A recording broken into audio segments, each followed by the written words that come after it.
cordeiro novamente.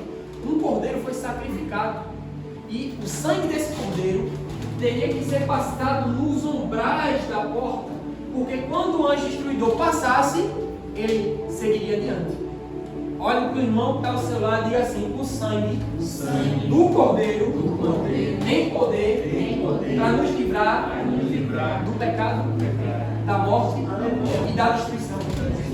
Ou seja, o sangue do cordeiro naquela porta livraria os filhos de Israel de perderem os seus primogênitos.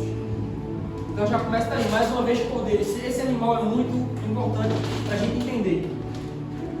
Quando chega a hora, a Bíblia diz que Deus deu a direção a Moisés que esse evento, que o sangue desse cordeiro ficaria no umbral e esse animal que foi sacrificado deveria ser jantado, ou seja, seria uma ceia.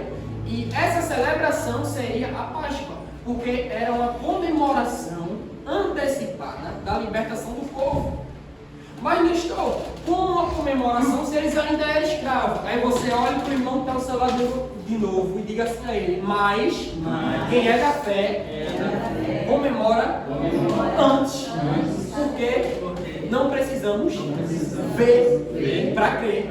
Eu vejo, eu creio. Então eles celebraram a Páscoa antes. Então a Páscoa não tem nada a ver com o ovo de Páscoa, o chocolate, apesar de que eu amo. Então quando chegar a Páscoa, não fique constrangido. Pode dar ovo de Páscoa ao seu pastor. Chocolate. Sua pastora ainda gosta mais e eu tenho certeza que vai querer também. Então, não fique constrangido se querer honrar seu pastor com ovo de Páscoa na Páscoa, amém? Aleluia. Fica à vontade, deixe de usar. Mas o que eu estou querendo dizer é que esse não é o verdadeiro sentido. A verdadeira Páscoa foi a festa de saída do povo. Posso ouvir um amém? Amém. E se você quiser anotar, eu não vou ler porque eu já li eu já citei a passagem, mas é Êxodo capítulo 12, do 3 ao 13. Do versículo 3 ao 13. Se quiser anotar para ler em casa, é o capítulo que Deus ele ordena a Moisés que inicie a Páscoa. Então, a partir daí, inclusive em Israel até hoje, a Páscoa é comemorada. Todo ano a Páscoa é comemorada porque é comemorando o fato de Deus ter livrado o povo do cativeiro no Egito. Posso ouvir um amém? Amém? E existe um pequeno evento que eu quero ensinar para você. Eu tenho na minha anotação aqui. Esse culto aqui é especial, hein? Eu quis dar esse presente para vocês. Amém. Porque essa pregação, eu preparei ela, eu não preguei ainda, não tinha pregado, para pregar no culto literalmente de Páscoa. E eu só ia pregar ela no ano que vem, no nosso primeiro culto de Páscoa. Só que eu estava conversando com meu pai sobre ela e ele pediu para mim mandar a pregação para ele. Então ele já pregou essa pregação no Brasil antes de mim. Mas, como eu falei, irmão, tudo muda com a forma como nós tratamos a presença de Deus. Talvez não... Como é que eu posso falar com uma palavra mais simples? Talvez não tenha uma multidão aqui, mas vocês são especiais para mim. Amém. E eu queria ensinar isso para vocês. E Deus ele tocou no meu coração como era o primeiro culto, primeira Santa Ceia nossa. Então eu decidi compartilhar essa palavra com vocês. Tem um evento que eu já vi muito bem comemorar, que eu não sabia, eu confesso, soube há pouco tempo nos meus estudos, que era a quaresma, era cristãos comemorando a quaresma. Eu vou ensinar a você que a quaresma de fato não existe. Por quê? A quaresma, para quem não sabe, é os 40 dias do Natal, do Carnaval para a Páscoa. Pelo menos no Brasil é assim. E aí o povo faz jejum, faz certas coisas. E eu vou estudar o porquê da quaresma. E existe na Bíblia um homem chamado Nimrod. Se você for ler no livro de Gênesis, você vai continuar a história e você vai ver lá um nome chamado Nimrod. Quem foi esse homem? Esse homem foi uma simbologia do anticristo. Foi a primeira simbologia do anticristo na Bíblia. Da mesma forma que eu vou mostrar para vocês aqui que tiveram muitas pessoas que simbolizaram Jesus no Antigo Testamento também, que eu falei sobre ele semana passada, muitas pessoas simbolizaram o anticristo. E uma dessas pessoas foi esse Nimrod. Para quem não sabe, ele foi conhecido por ser a pessoa que teve a ideia de construir a Torre de Babel. E qual era o intuito da Torre de Babel? Serem elevados, queriam chegar até os céus, queriam ser reconhecidos, queriam ser os donos da humanidade. A ponto que Deus teve que ir lá e intervir. E conta a história que esse homem, ele estava caçando na mata, naquele tempo o céu estava de caça, e aí ele foi morto de uma forma inexplicável. O que é que acontece? A mãe dele era uma bruxa, chamada Semíramis. E após a morte desse homem, conta a história que ela fez um jejum de 40 dias e 40 noites, sem parar. E no final desses 40 dias, conta a história que esse homem misteriosamente ressuscitou.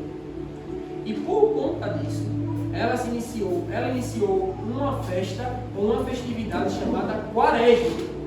Aí você pode me perguntar, mas Nestor, o que isso tem a ver com a Quaresma crente, a Quaresma cristã? É simples, querido. No ano de 313 depois de Cristo, eu tenho que contar a história para você entender, amém? Porque, por isso que eu digo, quer pregar, você tem que aprender a estudar a história. Por quê? Porque a história comprova as profecias. Então, no ano de 313 depois de Cristo, para quem não sabe, a igreja era perseguida por Roma. O Senhor Jesus e os apóstolos, a igreja primitiva, muitos foram mortos por Roma. E certo dia a igreja ainda estava sendo perseguida, porém um imperador chamado Constantino estava em guerra com outro imperador de Roma para ver quem ia assumir o trono. O que é que ele fez? Ele percebeu que a população cristã era muito grande naquele tempo. Então o que é que acontece? Ele chama os cristãos e pede ajuda do cristão. Isso é muito interessante, sabe? Porque trazendo para o dia de hoje, o povo fala mal da igreja. As pessoas falam mal dos pastores. As pessoas falam mal de crente. Mas eu vou falar por experiência própria. Quando as coisas apertam, é na porta do crente que ele bate. O povo pode falar mal do pastor, mas quando o demônio pega, quando alguém se manifesta, a primeira pessoa que o povo liga é o pastor, irmão. Então, ou seja, da mesma forma que perseguiram os cristãos, precisaram da ajuda deles. E a história conta que os cristãos ajudaram o Constantino. Eles venceram a guerra, e o que é que ele faz? Ele agora tira o cristianismo de religião perseguida e ele coloca o cristianismo como uma religião do povo romano. Ou seja, ele se converteu e institucionalizou o cristianismo. E daí surgiu a palavra católico, que é universal. Ou seja, ele pegou o evangelho que era restrito e tornou universal. E daí, né, o evangelho se propagou. Porém, se você for ver de acordo com a história, ele começou a atribuir coisas que não estão nos ensinamentos de Cristo na religião. E é por isso que a gente vê muitas coisas distorcidas. E uma dessas coisas é a Quaresma. A Quaresma ela era comemorada pelos romanos antes de Roma se converter. E a gente não vai ver em nenhum momento Jesus falando sobre isso. Você quer entender o verdadeiro sentido do Evangelho, querido? Olhe para Jesus. Não olhe para mim. Não olhe para pessoas. Olhe para Jesus. Ele disse, eu sou o caminho, a verdade e a vida. E ninguém vai ao Pai senão por mim. Então Jesus nos ensinou como viver. Jesus nos ensinou como andar. E Jesus nos ensinou como orar. Primeiro ele falou, entra no teu quarto, fecha a tua porta e procura o teu pai em secreto. E ele vai te recompensar em público. Posso ouvir um amém? Amém. Segundo, aí os discípulos perguntaram bem, mestre, agora nos ensina a orar. Acho que ele fala assim, mestre, o Senhor nos ensinou como fazer, agora nos ensina a orar. E preste bastante atenção. Se você for ler o livro de Mateus, olha o que Jesus fala. Se vocês não souberem como orar, entre no quarto, feche a porta, procure o Pai secreto e digam essas palavras: Pai nosso que está no céu, e santificado seja o vosso nome. Venha a vós o teu reino, seja feita a tua vontade, assim na terra como no céu. O pão nosso de cada dia nos dai hoje. Perdoai nossas ofensas, assim como nós perdoamos a quem nos tem ofendido. Não nos deixeis em tentação, mas livrai-nos do mal. Amém. Porque teu é o reino, teu é o poder, e tua é a glória para todos sempre. Amém. Porém, irmão, eu não parei para ler por conta das horas, eu quero celebrar a Santa Ceia com calma, sem pressa. Mas se você for ver a continuação do capítulo, Jesus fala, porém, não usais essa oração como vã repetições, como os pagãos, porque acreditam que de tanto repetirem, Deus vai ouvir. Mas a oração não é uma repetição, a oração é um diálogo. A oração é uma conversa. Quando eu oro, eu converso com Deus. Você já imaginou eu chegar diante de você agora, ficar que nem um Pokémon? Por que o Pokémon? Porque se você for parar para ver, o Pokémon, ele só fala o nome dele. Se o nome dele é Pikachu, ele só fala Pikachu, Pikachu, Pikachu, Pikachu o tempo todo. Você já imaginou você chegar na presença de Deus e... Ai, Senhor, me perdoa. Senhor, me perdoa, Senhor, me perdoa. Ah, Senhor, me perdoa, Senhor, me perdoa, me perdoa, Senhor, me perdoa. Até, irmão, você está conversando com Deus. É com você que tem raciocínio igual a mim e a você. Posso ouvir um amém? Então, Deus, ele não quer um momento mecânico. Deus, ele quer algo que é feito de forma genuína. Quem está me entendendo? Amém. Eu fiz essa brincadeira para você ver entender o que eu quero dizer. Que quando estamos na presença de Deus, não temos que estar repetindo, mas sim abrindo o nosso coração. Posso ouvir um amém? a história é complexa, então eu tive que arrodear tudo para mostrar para você o que está certo. Então temos que ter muito cuidado. Quem estava aqui no culto passado vai lembrar que Jesus disse: cuidado para que ninguém me desengane, porque surgirão muitos distorcendo o evangelho com falsas pregações, ou seja, não precisa. As pessoas não caem no engano. Mas quando é que o engano se acaba? Quando você para ler a Bíblia, irmão. Amém. A Bíblia é a palavra da verdade. A verdade está aqui. A Bíblia é fechada, querida, é só um livro, um capa. Mas quando ela se abre, tem poder de mudar a minha vida. Então como é que você sabe isso, pastor? Lendo a Bíblia, irmão, e com a ajuda do Espírito Santo, que sem eu jamais conseguiria. Eu só estou aqui para te mostrar a verdade. A verdade é que o mundo, ou melhor, que o diabo está ocultando do mundo lá fora, a igreja está aqui para revelar. Amém. Então se você quer, irmão, que pessoas cheguem ao pleno conhecimento da verdade, como eu e você chegou, vamos trazer pessoas aqui. Amém. Para que elas possam ver a verdade. Posso ouvir um amém? Amém. Aleluia. Veja que Balaão, né? Aí agora eu vou falar um pouco da simbologia de Jesus na antiga aliança. Quem conhece a história de Abraão aqui, dá um chãozinho para mim. Aleluia. Isso pode da igreja interagindo comigo, porque senão a gente pega no som, amém? Abraão, todo mundo conhece a história. Estava na casa dele, na casa do pai, de repente Deus fala com ele e fala assim: sai da tua terra, da tua parentela e vai até onde eu vou te mostrar. É que eu falo que Abraão pegou tudo direitinho, pegou sua esposa, seu sobrinho e foi-se embora. No passado tempo teve muitos acontecimentos, aconteceram muitas coisas que eu não vou entrar a fundo por conta das horas, mas uma das coisas que Deus prometeu a Abraão foi: primeiro, você será pai de muitos, pai de muitas nações. Mas entenda, eu sempre vou falar isso, que é impossível, e a palavra diz que é impossível alguém conhecer o Senhor e permanecer da mesma forma. Posso ouvir um amém? Então quando nós conhecemos a Deus, impacta dentro de nós uma mudança. E naquele tempo, na antiga aliança, os nomes tinham muitos significados. Abrão, que era o primeiro nome de Abraão, significava pai elevado. Então o que é que Deus faz? Agora eu vou mudar a realidade de Abraão, mas antes de mudar a realidade, eu vou mudar ele. Eu vou mudar o nome dele, porque se ele estiver pronto, ele vai encarar a nova realidade que está por vir. Posso ouvir um amém? Então Deus ele muda o nome de Abrão para Abraão, que significa pai de muitas nações. Entenda, Deus estava ensinando a Abraão e a nós que viríamos depois o poder da confissão. Então sempre que Deus falava a Abraão, Deus não estava chamando simplesmente Abraão, Deus estava chamando ele pelo verdadeiro nome, pai de muitas nações. E ele dizia: eis-me aqui, Senhor. Pai de muitas nações, eis-me aqui, Senhor. Ou seja, Abraão, mesmo sem ter condições físicas nenhuma de ter um filho, ele estava confessando diariamente o futuro dele. Até que Deus faz uma aliança com Abraão e fala assim: Abraão, está vendo as estrelas do céu? Você pode contar? Não. Assim será a tua descendência. Abraão, você consegue ver a areia do mar? Não. Você consegue contar? Muito menos. Assim será a tua descendência. Entenda que Abraão não conseguia ver a areia do mar, mas ele conseguia ver a estrela do céu. Porém, ali não tinha mar, mas tinha areia. Ou seja, sempre que ele olhava para o chão, ele sabia o futuro dele. Sempre que ele olhava para o céu, ele sabia o futuro dele. Amém. E sempre que Deus falava com ele, ele decretava o futuro dele. Amém, amém. Ou seja, então Deus começou a trabalhar dentro de Abraão, que ele seria um pai de muitas nações. Amém. E aí eu tive uma revelação do Espírito Santo, o quê? Veja que interessante, lá em Israel não tem praia. Tem um mar morto, mas não é um mar, é um lago. Tem um mar da Galileia, mas não é um mar, é uma lagoa. Então, não tem praia em Israel, Israel está no centro. Então Deus estava mostrando para Abraão duas realidades, o que ele conseguia ver e o que ele não conseguia. Ou seja, a descendência de Abraão, que seria a estrela do céu, era o povo de Israel que viria a descender dele.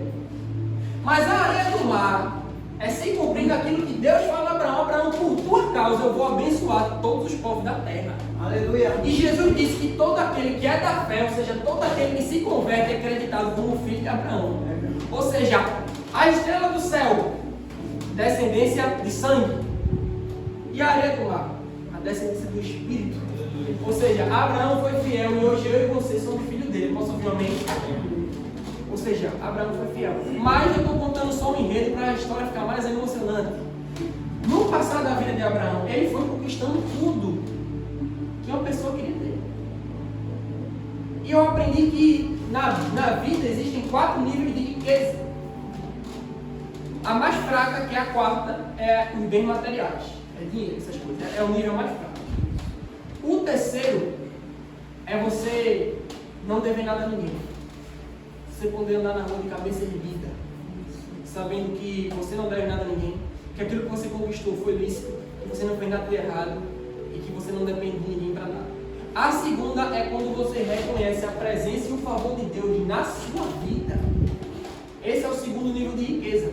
Além de você ter uma boa condição financeira, além de você andar de cabeça erguida sem dever nada a ninguém, você sabe que Deus é o seu Senhor e sabe que a presença dele habita dentro de você. Posso ver, amém? Amém. Mas o principal nível de riqueza, o maior, o mais alto, são filhos. Filhos. E Diego já é pai, o Cleide já é pai, vai ser de novo.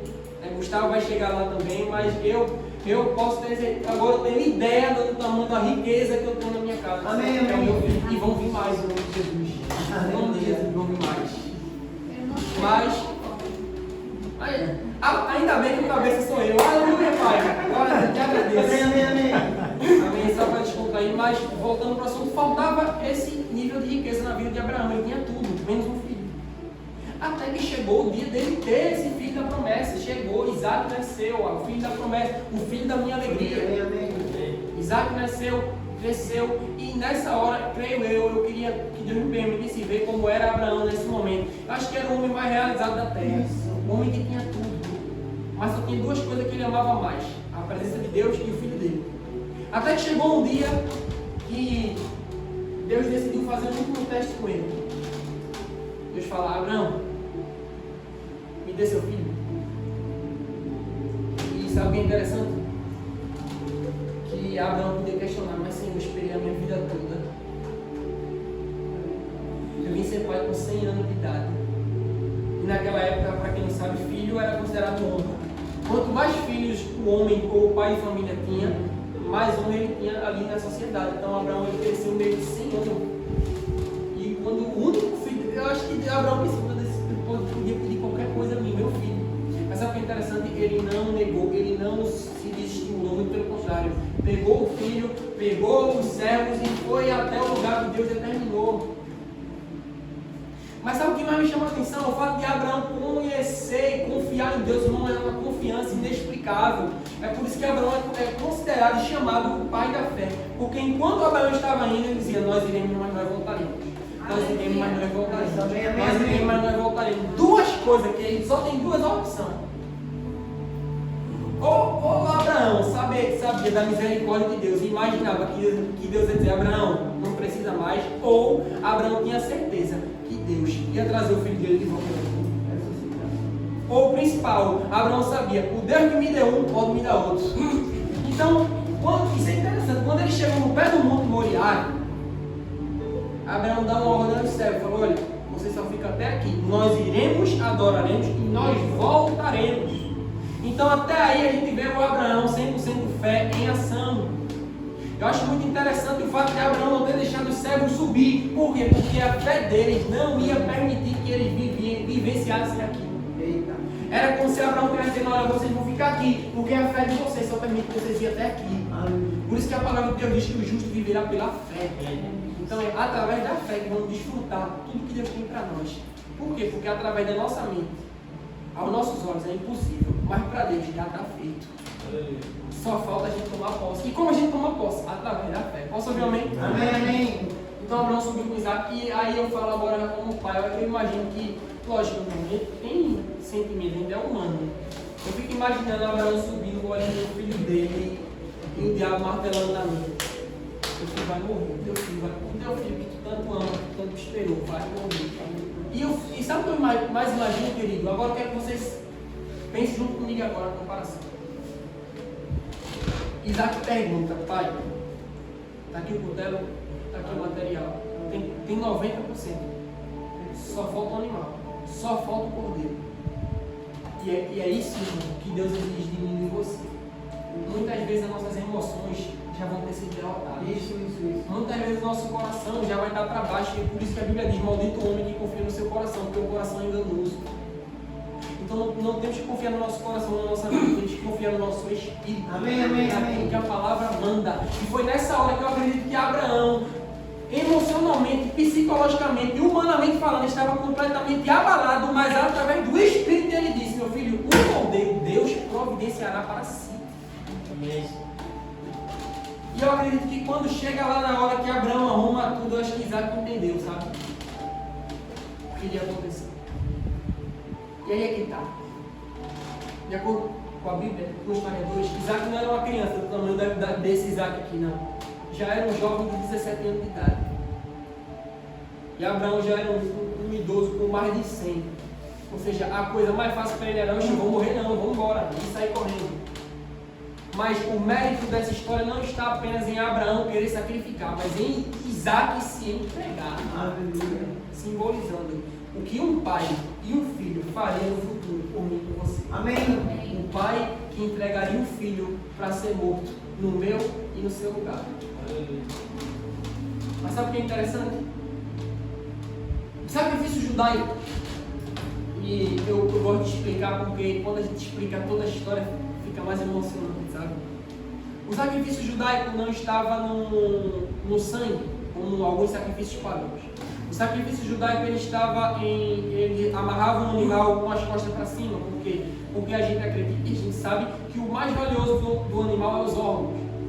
Então, quando eles batiam e sacrificavam o animal, eles batiam nas costas, por quê? Para que os órgãos fossem expostos, ou seja, era aquilo, o melhor estava sendo oferecido para Deus. Quem está entendendo? Amém. Então, essa era a forma dele sacrificar. Então, nós acreditamos, nós que estudamos, historiadores, acreditamos que Isaac ele não foi sacrificado deitado, ele foi posto sentado, com a parte da coluna vertebral exposta. Só que Abraão era um homem muito idoso, que ele não conseguiria sacrificar de forma excelente apenas com uma batida. Então acreditamos que Abraão teve que tomar distância. Então já imaginou Abraão dando 7 passos para trás para sacrificar o filho dele? E eu fico imaginando ele dando esses 7 passos para trás e o diabo dizendo: desistiu. Deixa eu dizer uma coisa: às vezes nós tomamos passos na vida, Deus manda a gente fazer coisas que parece que estamos andando para trás, mas na realidade não estamos andando para trás, estamos pegando impulso para atingir uma alta velocidade e alcançar aquilo que Deus tem para mim e para você. O Abraão estava dando passos para trás e de repente ele para, e de acordo com a palavra, Abraão, quando ele vai sacrificar, o anjo do Senhor fala 2 vezes para ele: Abraão! Eu fico imaginando, ele parou já no ato, né? E ele fala assim: olha, não precisa mais. Porque Deus, ele olhou no teu coração e viu que você não teve a capacidade de negar nem o seu filho a ele. Isso. E a Bíblia diz que na mesma hora, Abraão olhou e tinha um carneiro preso nos arbustos. Ou seja, o que eu estou querendo dizer? Pode parecer sem sentido, mas aquilo que Abraão falou no começo se concretizou. Quando ele falou: o cordeiro Deus providenciará para si. A bênção já estava lá. Amém. A bênção já estava lá. Irmão, era uma montanha, o Monte Moriá, uma montanha, inclusive, que tem até hoje lá em Israel. É uma montanha. Então eu imagino que enquanto Isaac e Abraão estavam subindo de um lado, o carneiro estava subindo do outro. Aleluia. Ou seja, da mesma forma que assim como Deus criou Adão, e antes de Adão vir ao mundo, quando Adão veio já estava tudo pronto. Amém. Quando Abraão e Isaac subiu, o carneiro já estava lá. Só faltava Abraão passar do tempo. E a Bíblia diz que depois disso, Deus perpetuou a aliança com Abraão, a ponto de que ele, se já era rico, ficou rico 10 vezes mais. E Isaac ficou 2 vezes mais rico. E Jacó, o filho de Isaac, foi 3 vezes mais rico. E de Jacó veio 12 tribos. E aí vieram o povo de Israel, que dura até hoje e vai durar para sempre.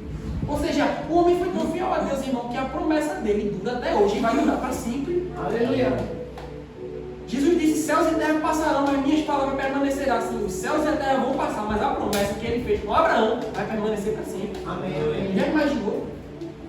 Por conta da fidelidade. Mas o que eu estou querendo falar é a simbologia. Deus já fez isso através do Gênesis, lá com o cordeiro que foi morto para que Adão e Eva não fossem. E agora Abraão vai sacrificar seu filho. E aí Deus diz que não precisa fazer, mas ali ele já estava mostrando o que ia fazer comigo, com você, querido. Amém. O sangue do cordeiro que tira o pecado do mundo. Amém. Era isso que Deus estava querendo mostrar. É isso que eu vou fazer pela humanidade. E Deus fez nada mais, nada menos do que nos dar uma nova chance. Aqui também também fala, eu separei para vocês, Balaão também profetiza sobre Jesus. Números capítulo 24, não precisa abrir, verso 17, ele diz assim: eu vejo, mas não agora, eu avisto, mas não de perto, um rei, como uma estrela poderosa, surgirá de Jacó. Um cetro se levantará dentre os filhos de Israel, ele esmagará a cabeça dos inimigos e aniquilará todos os pecadores. Os filhos disseram: Edom será totalmente conquistado por Israel e seu inimigo será igualmente dominado. Contudo, Israel se fortalecerá. Dos descendentes de Jacó sairá o rei e exterminará todo o pecado. Ou seja, lá atrás já havia sido profetizado, Deus já havia falado, ou seja, era uma questão de tempo. E isso ficou mais forte quando o profeta Isaías, ele anuncia a morte e ressurreição de Cristo. Veja, Isaías capítulo 7, verso 14 e 15. Quem está bem? Vamos ler juntos. Isso é muito forte.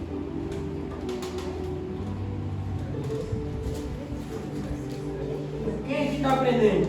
Amém. Quem está gostando de que Deus é bom? Deus é bom. Quem quer ir para casa, diga aleluia. Amém. Diga assim: eu já estou em casa. Já estou em casa. Aleluia. Isaías 7,14 diz assim: pois sabei que o Eterno, o Senhor, Ele mesmo vos dará um sinal. Eis que a virgem ficará grávida, e ela dará luz a um menino, e o nome dele será Emanuel, Deus conosco. Aleluia. Sabe qual é Emanuel? Mas sabe qual é a minha tradução preferida para Emanuel? Na tradução portuguesa, Isaías, o tradutor, ele coloca Emanuel junto. Mas no original hebraico, se você for nessa passagem, a palavra está escrita Emanuel, que significa Deus dentro do barro. Amém, amém. Ou seja, era o profeta Isaías tinha uma visão de que o rei, o Messias, o Salvador do mundo, nasceria de uma mulher e cresceria normalmente como um homem. E com o passar do tempo, as direções que Deus dava aos profetas ficavam cada vez mais claras. E agora, Deus especifica o local de nascimento do Salvador através do profeta Miqueias. Abra aí a tua Bíblia no livro de Miqueias. Esse é difícil de achar. Meu amigo. Mas acha, se procurar, acha. Está no final lá.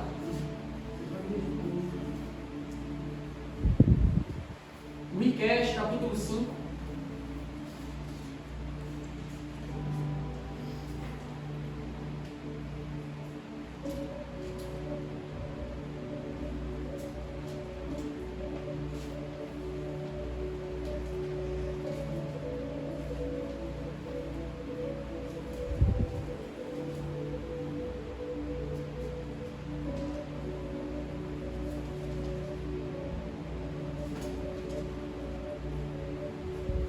Amém. Quem não achou só com a leitura, diz assim: no entanto tu, Belém, casa de rão, frutífera, embora pequena demais para figurar entre os milhares de Judá, sairá de ti para mim aquele que será o governante sobre todo Israel, cujas origens são desde os dias da eternidade.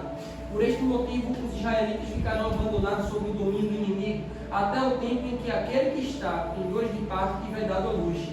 Quando então o restante dos irmãos do governante voltar para reunir uns aos outros israelitas, ele se estabelecerá e os pastoreará no poder de Deus, na majestade do nome do Senhor, o seu Deus. E eles viverão em paz e segurança, pois a grandeza dele alcançará até os confins da terra. Amém. Então veja que o tempo assim estava importante. Deus ele já mostrou o que iria acontecer lá no Gênesis. Deus ele já faz a simbologia forte do que aconteceria através de Abraão. Aí Deus usa Isaías, não estou falando de séculos e séculos depois. Aí Deus usa Isaías, que viveu mais ou menos 700 anos antes de Cristo, e fala que a virgem ficaria grávida e daria luz. Depois veio o profeta Miqueias, que viveu mais ou menos 400 anos depois, dizendo que ele nasceria em Belém. Ou seja, tudo orquestrado, até que chegou o dia, até que chegou o momento. Eu não vou abrir por conta das horas. Acho que o fundo musical acabou. Se eu puder renovar para mim aqui, eu agradeço. Mas você pode ler depois Lucas capítulo 21, do 1 ao 7. Você vai ver que César ordena um censo. O que é um censo? Para quem não sabe, quando Jesus nasce, na época que Jesus nasceu, o mundo era dominado por Roma, Israel também. Então, o que era um censo? Eu tenho que explicar tudo para que fique mais fácil para você entender. Um censo era quando um rei queria fazer a contagem da população naquela época, e de acordo com a contagem da população, ele aumentava os impostos. Então, quando um censo era feito, todo homem, todo pai de família, ele era obrigado a voltar para a sua cidade natal e fazer meio que uma apresentação. Como se fosse uma votação, escrever seu nome, falar sua idade, onde morava, a idade, e aí no final daquele censo, daquele período, era calculado o imposto, de acordo com a quantidade da população. Justamente quando Maria estava prestes a dar à luz, o César, que era o César, não é uma pessoa, era o título, que era o imperador romano na época, ele ordenou o censo em Israel. E de onde José era? De Belém.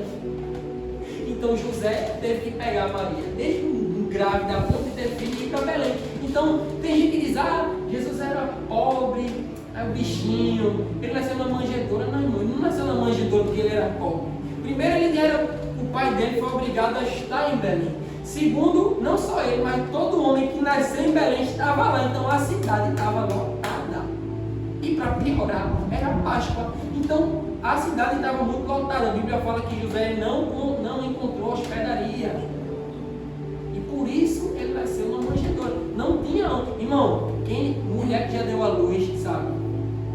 Quando o menino, quando a bolsa estoura, não tem bom não. Ele vai nascer independente do lugar. Se conseguir chegar no hospital a tempo, amém. Se não, ele vai nascer do mesmo jeito. Então foi o que aconteceu com Jesus, deu a hora. Não tinha lugar, não tinha hospital na época, não tinha hospital no Cascais nem Amadora na época.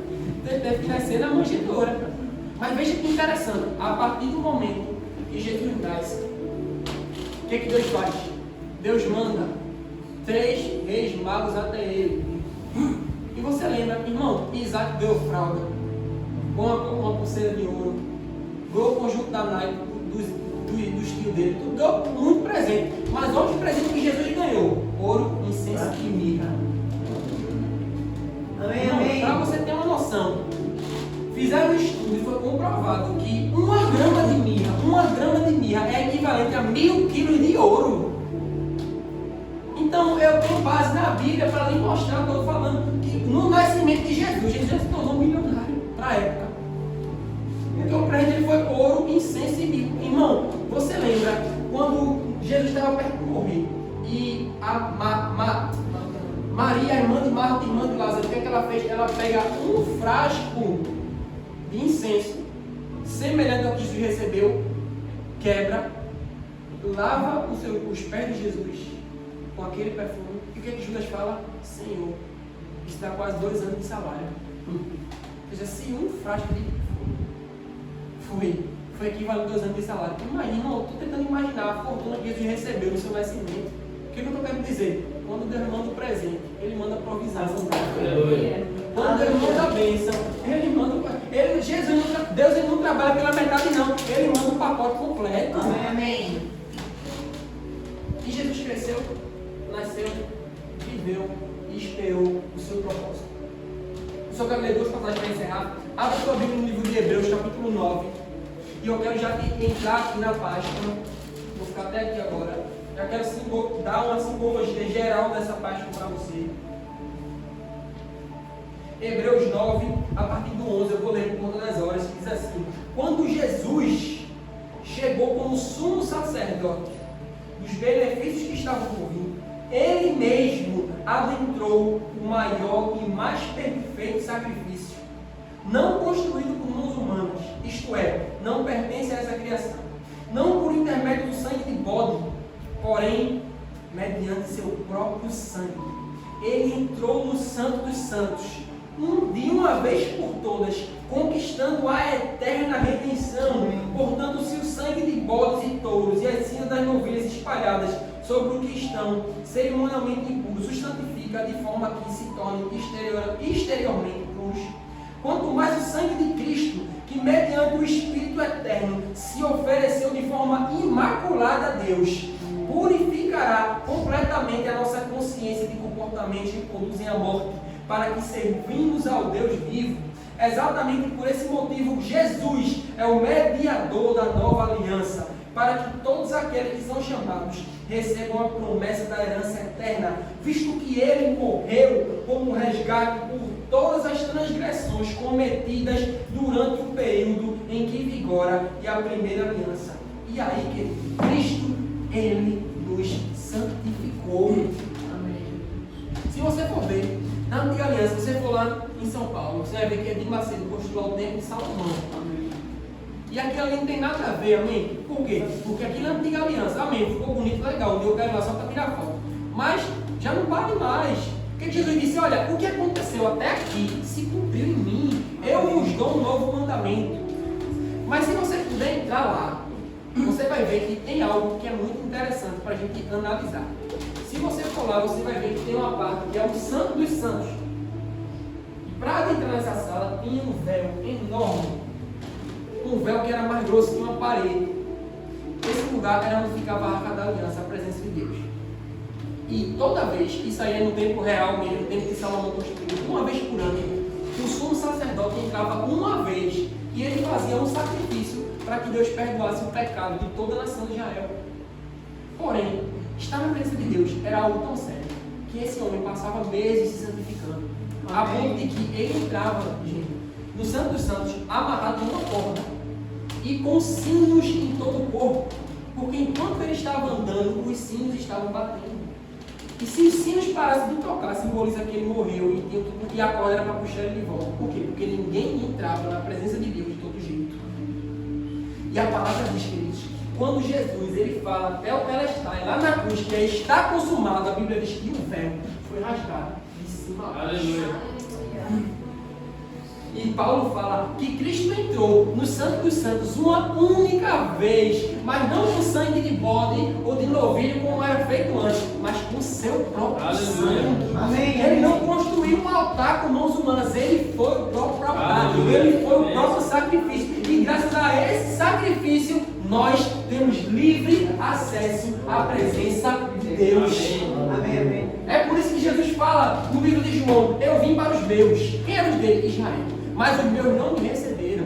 Portanto, todo aquele que me receber terá o direito de se tornar filho de Deus. Aleluia. Ei, você que já recebeu o Senhor Jesus, eu tenho uma boa notícia para você. Você é filho de Deus. Amém, amém, amém. Nós somos filhos de Deus. Amém. E agora a gente vai ler a passagem, né? Abra a tua Bíblia. Essa passagem eu já leio ela com os olhos cheios de lágrimas. Mateus, capítulo 28.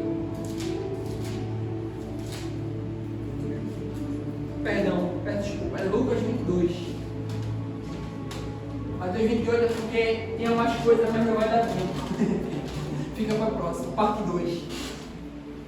Mas Lucas, capítulo 22.